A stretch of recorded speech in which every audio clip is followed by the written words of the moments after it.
En supprimant la taxe professionnelle, la loi de finances pour 2010 a fait entrer les collectivités territoriales et les EPCI dans une nouvelle ère fiscale.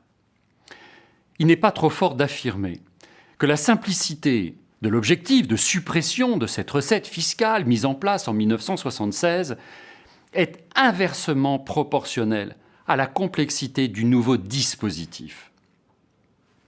La loi de finances pour 2010 engage l'État vers une voie souhaitée depuis plusieurs années, celle de la spécialisation de l'impôt local au bénéfice des différentes catégories juridiques de collectivités.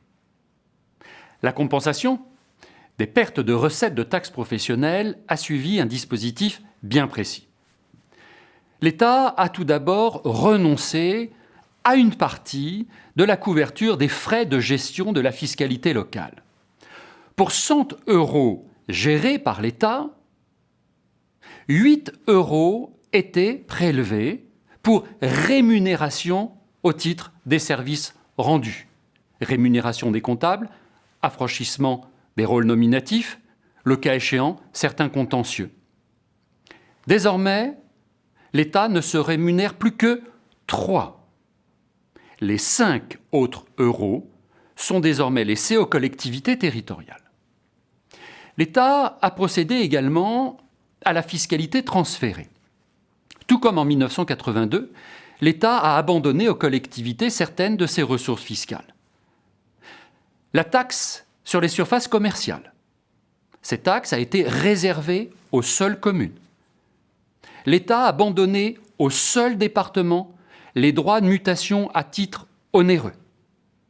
L'État a décidé également d'abandonner aux communes la part départementale de taxes d'habitation, sans liberté de vote des taux. L'État a également décidé d'abandonner aux départements la taxe spéciale sur les contrats d'assurance.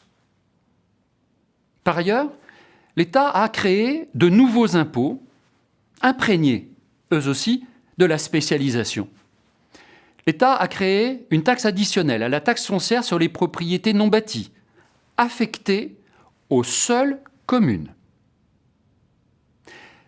Les bouleversements engendrés par l'imposition au titre de la CET ont été tels que certaines entreprises ont échappé au régime du nouvel impôt.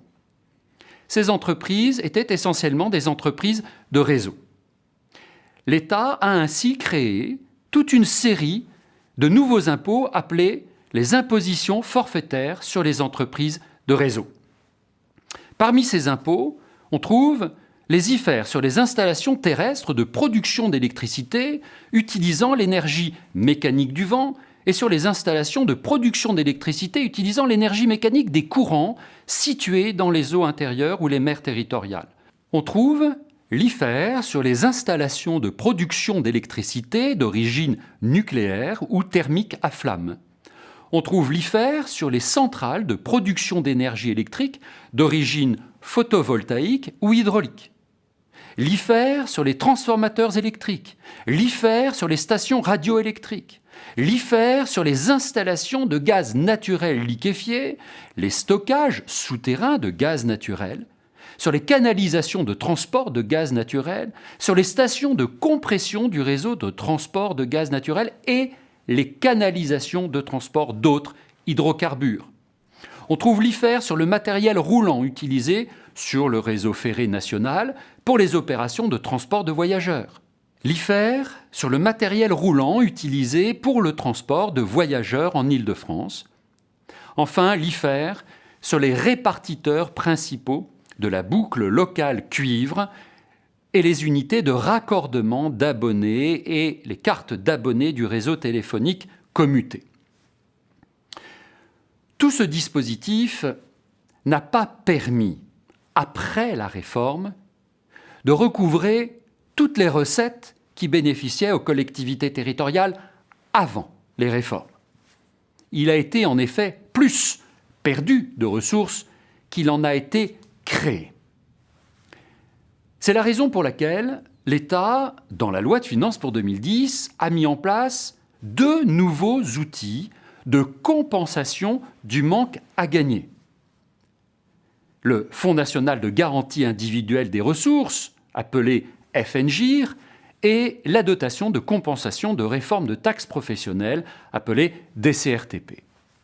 Le FNGIR est composé de 3 sous-compartiments, un FNGIR communal, un FNGIR départemental et un FNGIR régional.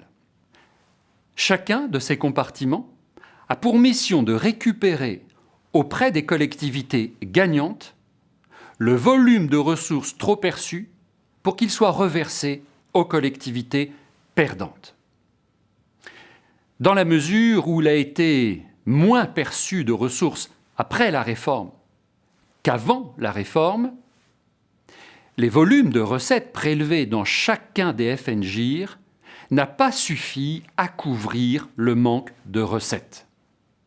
C'est la raison pour laquelle l'État a créé une nouvelle dotation qui s'appelle la dotation de compensation de réforme sur la taxe professionnelle. La DCRTP est une dotation de l'État, c'est un prélèvement sur recettes qui permet de combler le montant de ressources que le FNGIR ne peut pas compenser. Cette spécialisation de l'impôt a donné lieu à un nouvel outil en fiscalité locale qui s'appelle le panier fiscal. Le panier fiscal consiste pour l'État à ventiler certaines ressources fiscales par nature juridique de collectivité territoriale. Il existe 3 paniers fiscaux, un panier fiscal régional, départemental et communal. Le panier fiscal régional est composé aujourd'hui de 50% des recettes de CVAE, de l'IFER ferroviaire et de l'IFER répartiteurs principaux. Quant au département, le panier fiscal est composé d'une fraction de CVAE, de la part régionale et départementale de taxes foncières sur les propriétés bâties, ainsi que de certaines IFER. Quant aux communes, on trouve dans leur panier la TASCOM, la TH, la taxe additionnelle à la taxe foncière sur les propriétés non bâties, un certain nombre d'IFER. Si cette spécialisation de l'impôt donne aux collectivités territoriales la garantie d'un minimum de ressources d'une année sur l'autre, elle retire cependant à chacune de ces collectivités un certain nombre de leviers fiscaux.